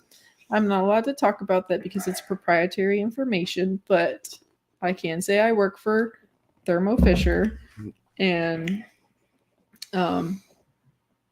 but yeah, and they do work for all the bad guys. All the bad guys. I think about it too, because I was supposed to be. I wanted to be a nurse. That was why I initially went to school. I went to the University of Pittsburgh, and I was in nursing school. Yeah. And then once we decided to move, I had already kind of decided I didn't like the nursing program I was in, And so I was like, I had the choice of whether or not I wanted to continue or drop out. So I decided I'm just going to drop out of this program. I don't like this program. The teachers don't seem like they're very well. Like you didn't get a choice of who you got. Like once you got into your degree program, it was just those were your teachers, and you get to stray from those people. But when I was at University of Pittsburgh, I was like, I'm not into this. I'm not feeling good vibes here. Like even the dynamic of being a nurse, like they kind of prepare you for being abused, and they like teach you how to put up with abuse from doctors, from your coworkers, and they're like, it's just a part of the job. And now that my sister's an RN, and now I hear stories from her about it, and she seems like she deals with a lot of like PTSD issues from her job. So I almost am thankful that I did not become a nurse. When we moved down here, I applied to a bunch of different programs. I wanted to be an occupational therapist at one point. I was still thinking about nursing, so I applied to LPN program. I applied to RN. I applied to radiography because I was like, well, maybe I'll be a radiologist. Because that seemed pretty cool too. So I applied to all these programs. I ended up getting into all of them, and plus the clinical research program at UNCW, University of North Carolina at Wilmington. And so once I applied there, I was like, I've been in school for so long, off and on, between having 2 kids. I really want to just get a job where I have job security. And I kept hearing through the grapevine about clinical research from people like around Wilmington. They would say, oh my gosh, UNCW has a great clinical research program. It's all online. It's great. It's great for non-traditional students, because they labeled me non-traditional at that point because of the amount of years I had been in school and not graduated, on top of having children. We kept having kids and moving and going to different schools. Like, yeah. And then plus I wasn't within a certain age range. They label you non-traditional once you don't fit into certain brackets anymore.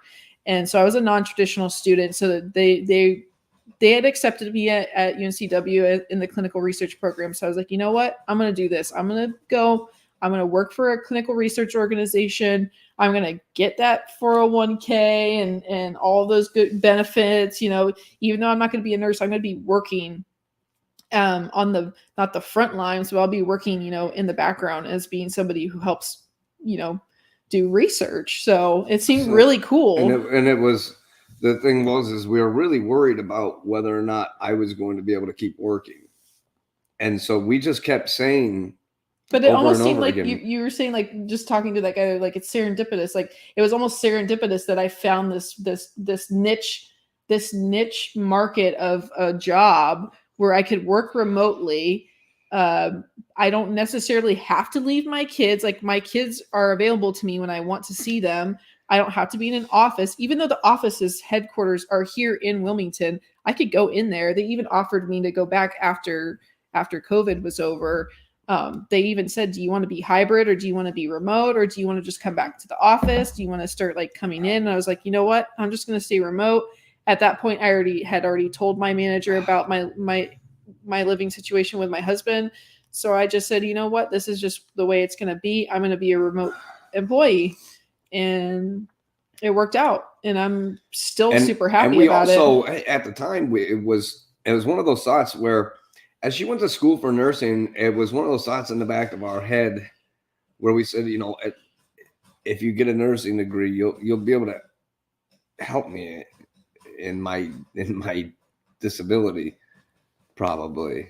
Well, and I just thought, then we can move anywhere. Well, that's it. And I was like, and then you'll be able to have a career anywhere we go. Mm-hmm. And that's when we found the research stuff, all the medical research, and you started looking into that, and we're like, well, holy cow! Like, it pays well. We could look, and we might actually be able to learn some stuff about my health this way, like learn about stuff that my doctors probably don't even know about. Like, we're going to learn about things that most people aren't gonna know. And I don't get to know while she's doing the studies, but once the studies are over, she's allowed to talk about certain parts of the things. She's allowed to discuss and disclose certain things. So it's like, well, I can say what they call them indications, the different types of diseases that you work on. Like if you work in pulmonary, that's an indication, or if you work in oncology, that's an indication. So right now I'm working in oncology. on a non-small cell lung cancer study. I'm working in a vaccine study, on a hematology study, and then just recently, I just finished my first study. I closed out a study for NASH, non-alcoholic liver disease. That drug didn't go to market. It failed, so that drug is not on the market. They still have not found a drug to treat NASH, non-alcoholic liver disease, which is a silent disease. And I was just learning about it like this past year, and it kind of scared me because I was like, wow, a lot of people don't realize they have this, and it seems to be something that's starting to pick up prevalent because unfortunately in America we eat a lot of processed foods, and they call it non-alcoholic non-alcoholic liver disease because people that don't drink get it, and it's a silent disease, and you don't realize that you have a liver issue if you're not a drinker. Yeah. Like if you're not drinking and you someday go to the, I just recently went to the doctor and had my liver enzymes pulled, and they were kind of high. I went back again and they had gone down. So they're slowly going down, but sometimes that just happens, I guess. Sometimes liver enzymes go up, but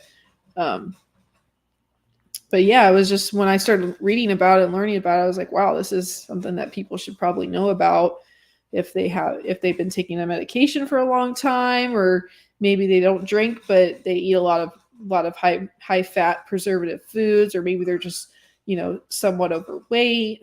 And it's funny because every time we learn a little bit of information about one of these other types of sicknesses and diseases, we've been learning stuff about my sickness and disease, because your body is your body. When things aren't working right, it all correlates. It all comes. They all run off of each other. Every bit of your body. If one part isn't working right, then the rest of it ain't gonna work right. And honestly, it really set a motion for our ability to be able to learn about the epilepsy and dive into this stuff a lot more and really educate ourselves in what it is we've been missing for the last few years. We've been working on this for so long. We've been trying for so long to get to a point where we have this under control, so that I can work and she can work and our kids can be happy, and I can bring them to school so she doesn't have to drive them to school every day. This is crazy. It used to be I worked 9 to 5 for myself, and I just pushed through and we made things happen.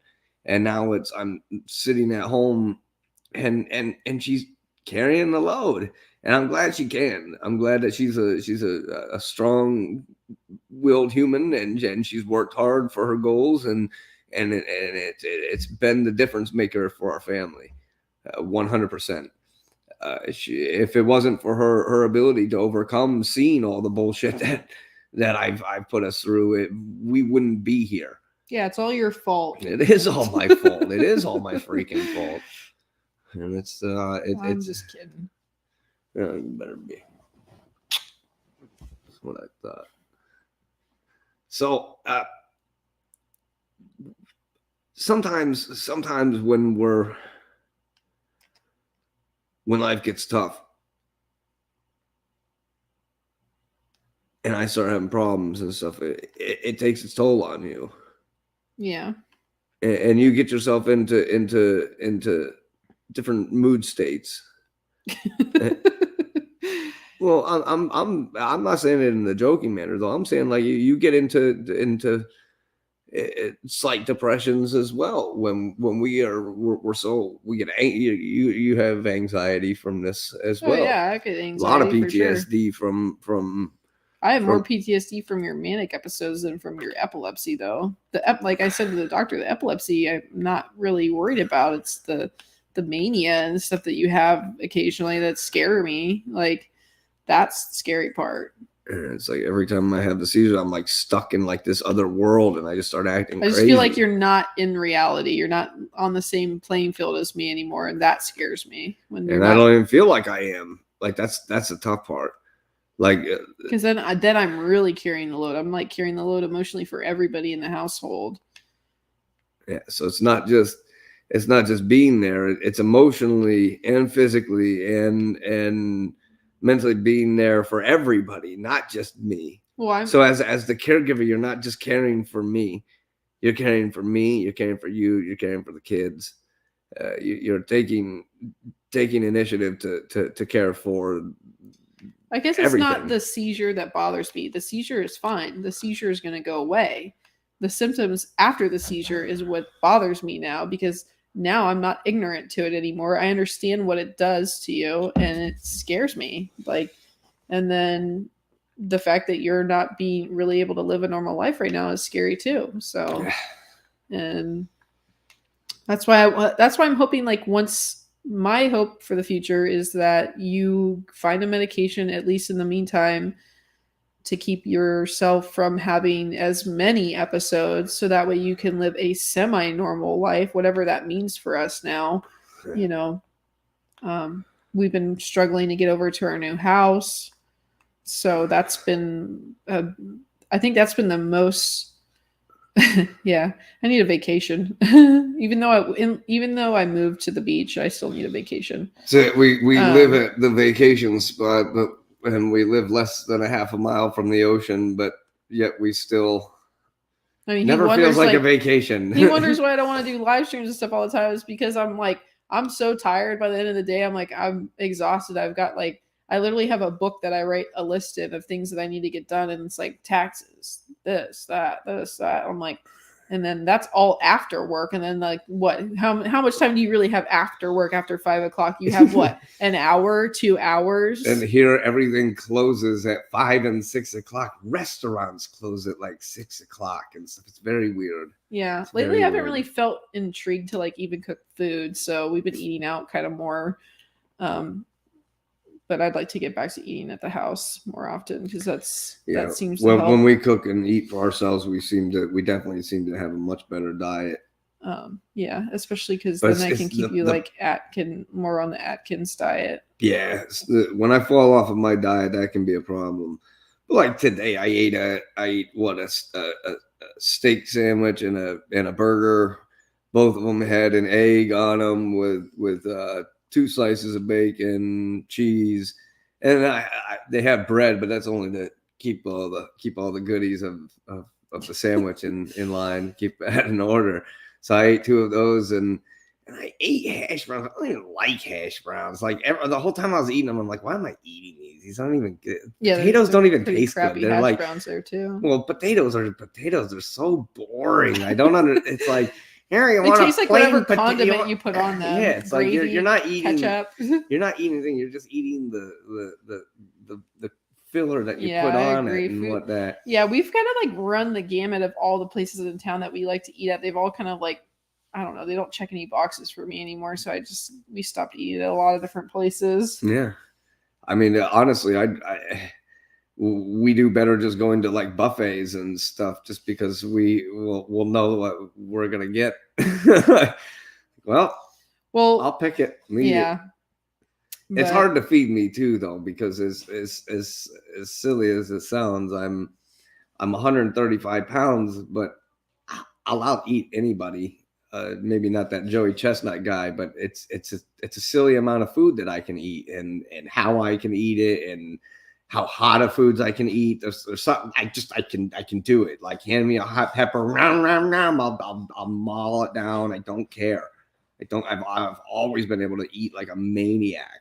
And so while everybody else is sitting there eating a standard meal, I've got 2 steaks sitting in front of me and a mountain of vegetables as big as a full dinner plate, and well, I don't know, you've always had a fast metabolism. Yeah, and I metabolize it right off. It's not like I get super heavy by doing that. Like a lot of people, if they ate like I did, it would be disturbing. But most people also eat artificial foods and eat breads and rice and starches and stuff. And I don't really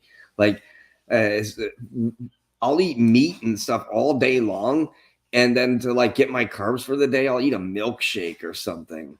But I'm gonna eat a milkshake that's made with all natural ice cream and have just some standard caramel in it or something, some honey.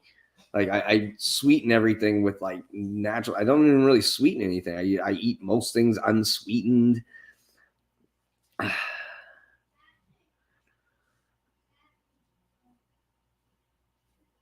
don't know what beard meets food is. Do you know what that is? What did you say? Vegan. She said at dRiZzLe. Have you ever watched Beard Meets Food on YouTube?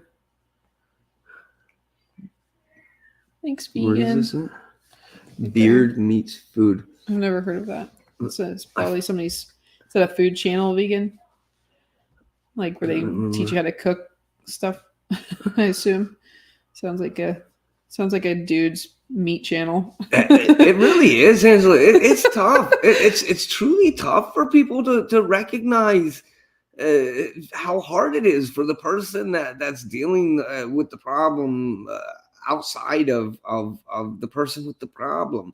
Like, yeah, I have the epilepsy, but she freaking might as well too. I mean, that's the problem is she's dealing with as much as me. She may not be shaking on the floor, but she's the one standing there picking my head up. Like, I'm not even awake. I don't even realize it's happening. All I know is I woke up a few minutes later and my tongue is bleeding, my cheeks are missing chunks, and I can't see straight, and I can't look down, and my every muscle on my body hurts, and I'm angry, and I've just been told that hey, you just had a seizure. Careful, you're being careless. Careful. Sit down. Just sit down. Just sit down. Like that's how it usually goes for me. Is just well, she's the one doing it. That's her. That's her. She's the one who has to come to my aid. Oh, he's a competitive eater. Yeah, Drew gets his dopamine rushes any way he can, including competitive eating. Yeah, I did that wing challenge the other day, and it was funny because they came out, and you could tell they didn't even want to do the challenge thing because it said new wing challenge. I said, oh, well, I beat it when we lived in California, and I said I did it when we moved here, and it said, oh, new sauce, new challenge, good luck. And they said, you got to eat 10 wings in 5 minutes. And they had set some new rules and stuff like that. I'm like, I don't care. Yeah, I'll do it. And she's like, you want to do the challenge? I said, yeah, I'm going to win the challenge. She's like, oh, okay. And she like seemed annoyed.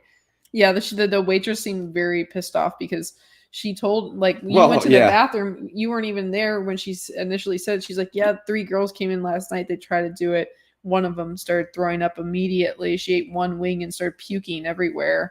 And the other 2 were just like shortly after that throwing up, I guess. So they didn't seem happy when people were coming in and being like, hey, we want to do the wing challenge. So when Drew said it, they were probably like, oh no, here we go again. We have to clean up some puke. and they were like, it said on their TV thing, it said there were 3 people locally who had done it. And I said, only 3 people have done it? I said, I did the last one. I did it so easily. It was silly. And they're like, oh, well, just for reference, a lot of people have tried because we put that up there. And so we're out of headbands. Like, I don't care. I already have the headband and the shirt. I don't care. I'm like, I've already done it. I'm going to win this one too. So I'm just here for the glory. Don't you worry. And he said, all right. So they go in, and a few minutes later, they come out, and they told me I had to wait. They told me I had to wait. So that was really weird. So we were sitting there staring at the wings for like 10 minutes. Yeah, I had to sit there and stare at my wings as they got cold, which was fine because it's easier to do wing challenges when they're not boiling hot.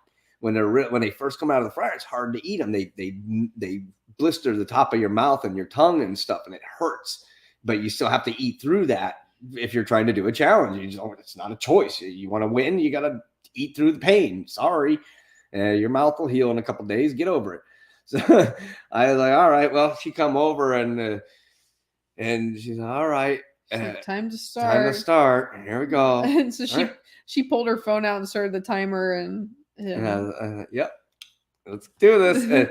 And I did. I wrecked them. I finished with 54 seconds left. So I ate all 10 of the hot wings in 4 minutes and 6 seconds. And he said, oh, that's the fastest one so far. You're only the second person who's even done it here. you're the second person Which at this kind of blew location. my mind. Yeah, we were like, oh, for real? Like, yeah, no, people aren't winning it this time. And which was funny because they asked me, they're like, well, what did you think of the sauce this time? I said, it doesn't taste like shit this time. The last time it tasted horrific. Their old hot sauce was gross. This one actually tasted like hot sauce. And actually tasted pretty good. Once I mixed it with the barbecue sauce, I kept eating it after the challenge. Yeah, she was like, you want me to take this plate? He's like, no, I'll use that sauce. She's like, oh, I was like, yeah, I'll dip the barbecue in that in it. John says, I choose to come to your aid.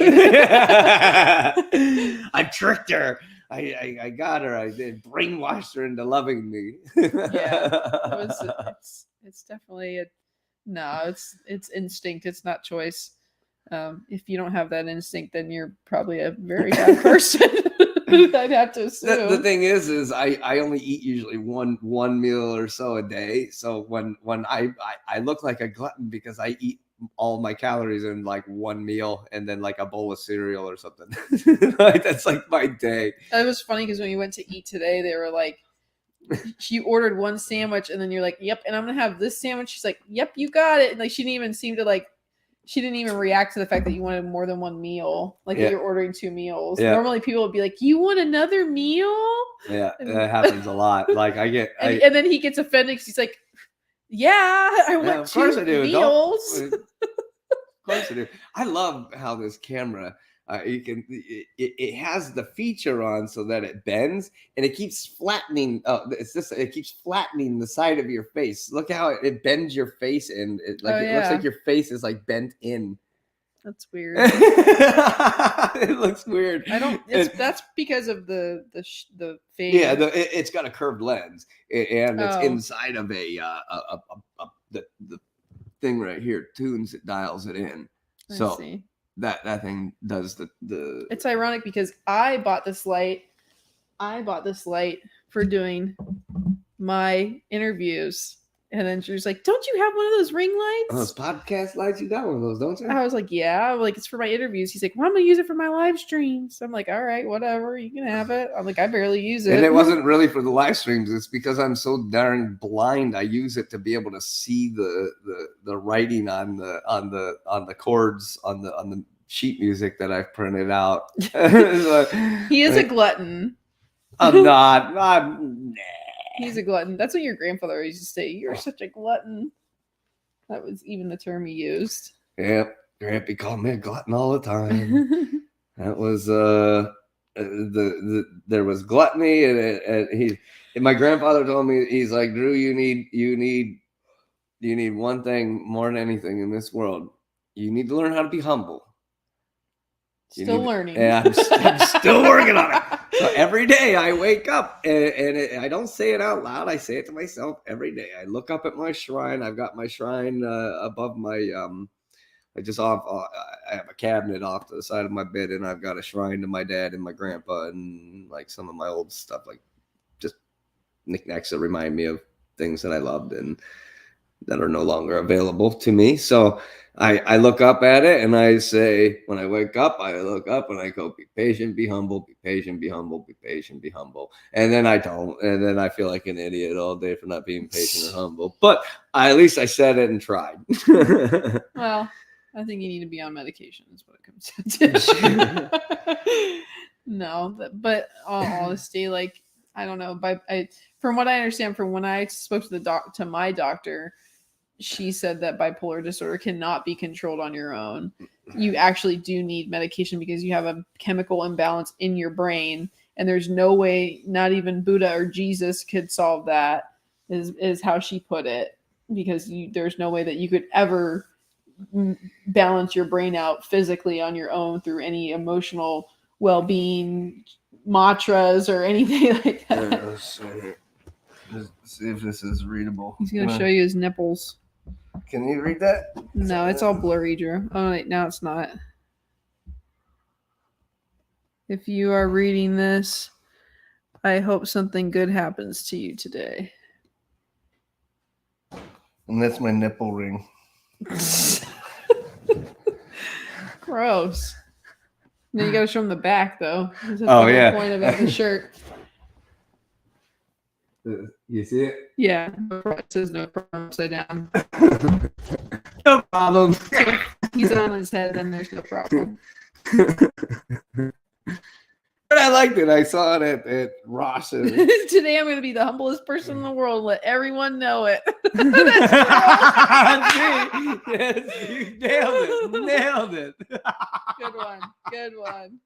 I like it. I like it. Oh, son of a gun. That's exactly it. Good job, babe. Now you this is what's so funny is like, for some reason before we did the episode, I was like, man, I hope this doesn't turn into you and I crying here, sitting here talking about how rough things have been lately and how tough things have been. You were trying to get me to cry. You're no, a jerk. no, not at all. Not You're even a jerk. And you're crying right now. I was just laughing. You're crying. You're crying. Stop. I like this is the problem. Is like we've overcome so much freaking bullshit that like we put on the happy faces. Okay, we do suck you it not up. cry when you laugh? Because I cry every time I laugh. I don't. My eyes get watery every time I laugh. Laughing. Yeah. Shut up. It's love. She's just crying out of love. You can't smell it right now, but Drew has really bad breath. There, I win.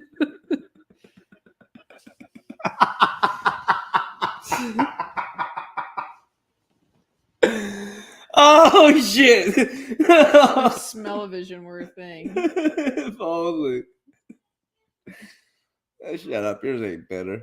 Mine's fine. I don't have bad breath. Hey, what was it the other day? When a girl toots, what do you call it? If a girl toots and it comes up the front, what do you call it? The wind beneath my wings.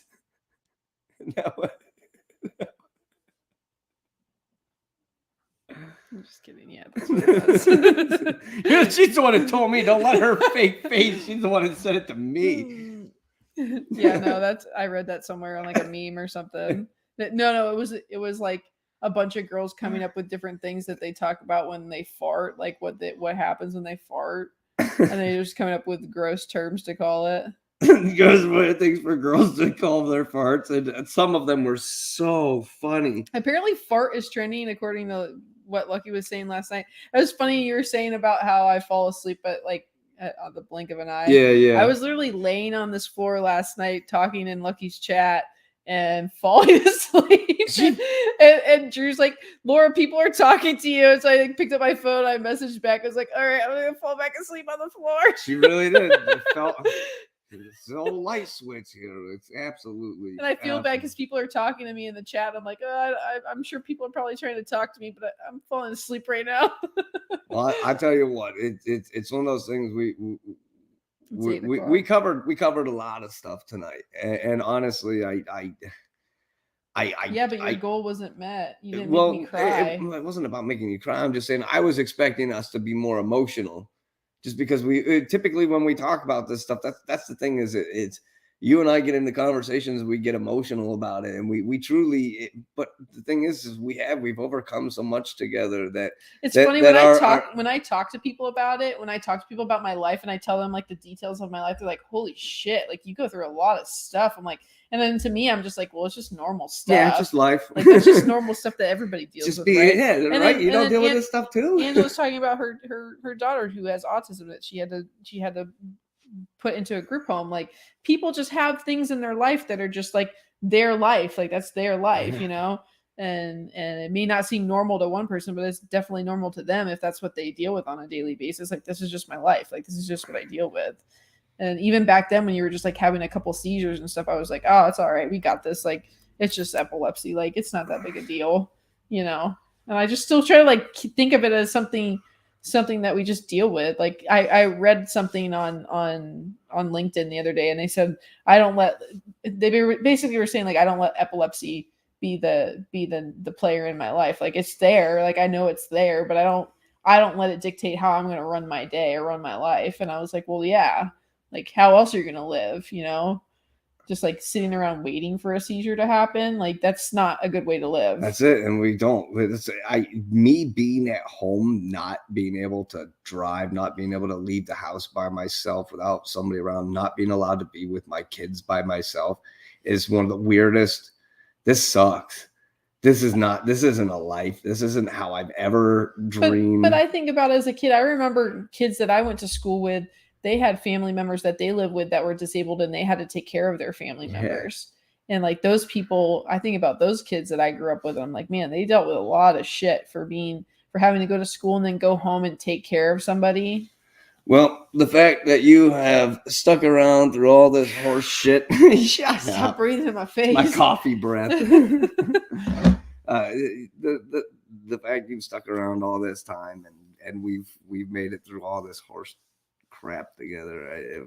One thing after another. There is a reason that we're smiling at the end of this episode is because, we do love each other. I'm not sure why she loves me so much, but I couldn't ask for a better wife or caregiver. I mean, Laura Winston, yay! she's like I said, she's my best friend. She's my wife. She's the love of my life, and I couldn't imagine anything more positive in my life than what the day that she came into it. I guess I just try to use humor and look at the bright side of everything. We try to be optimistic. There's a reason why I'm trailing around the internet trying to say, hey, only love, peace and love. Everybody, let's all peace and love and have fun and say nice things to each other, because I'm so sick of everything else. I'm so sick of the politics and the even my show is depressing. I mean, it's one of the things I'm ready to just I'm ready to smile. That's not depressing. That's just reality. Yeah, and it's more of a learning experience. This is a way for us to get out some good information, point people in good directions. Drew taught me a lot. Like he's literally like taught me a ton of stuff. Like when I met him, I was 18, so I was barely a child. I was barely living.